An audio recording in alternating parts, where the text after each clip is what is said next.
As a journalist, there are certain stories that really touch each of us. They never leave us, and this is one for me. Sounds like it touched many of you because it's one of the top stories on WKRG.com. Last night, I introduced you to a little girl named Scarlett. While her parents were in other states working in the medical field, helping people fight COVID, little did they know, Kimber, that their 3-year-old was fighting cancer in Mobile. Yeah, Cherish, and I'm not a parent, so I can't even begin to imagine how they must have felt. Hearing the word cancer is never what you want to hear, and little Scarlett was diagnosed with bone cancer, so she had one of her legs amputated.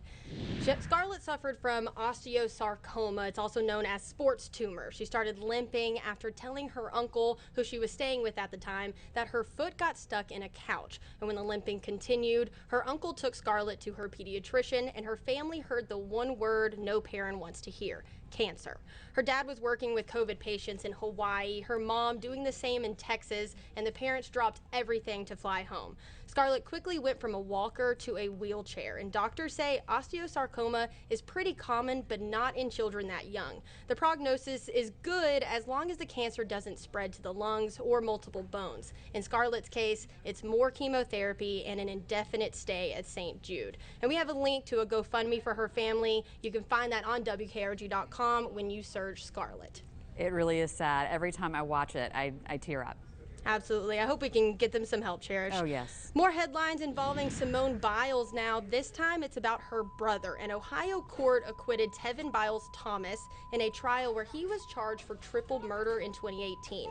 A judge this week granting a motion for acquittal by the defense for lack of evidence. And after the ruling, you just saw it, a woman in the back stand charged at Biles Thomas. The woman was held back by court personnel and security. The motion for acquittal ended the second attempt to prosecute this case. The first time it ended in a mistrial. And Biles Thomas, again, that's Symone's brother, is a soldier in the U.S. Army. He was arrested in 2019.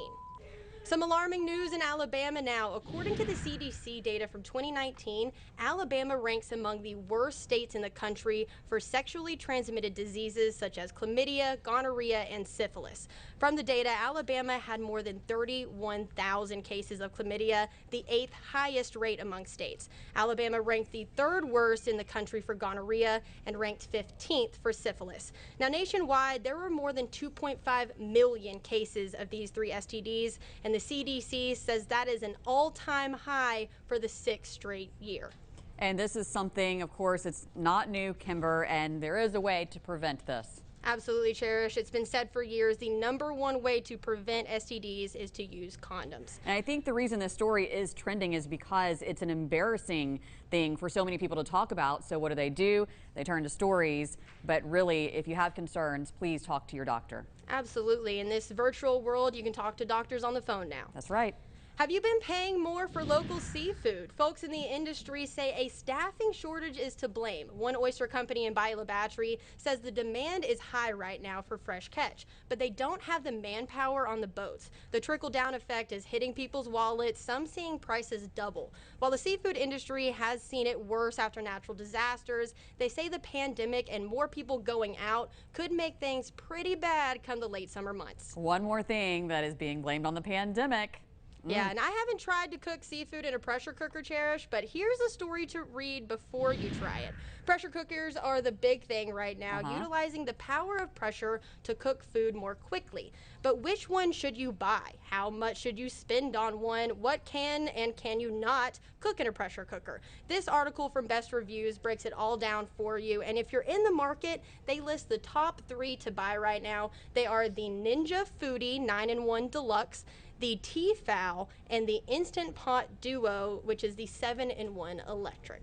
I've actually heard really good things about that Ninja. Absolutely. If you can wait on any of these pressure cookers, wait a few months for Black Friday or even Amazon Prime Day, these bad boys are always on sale. But those are today's online headlines, Cherish. You can see more on WKRG.com. Words are hard sometimes. Thank you, Kimber.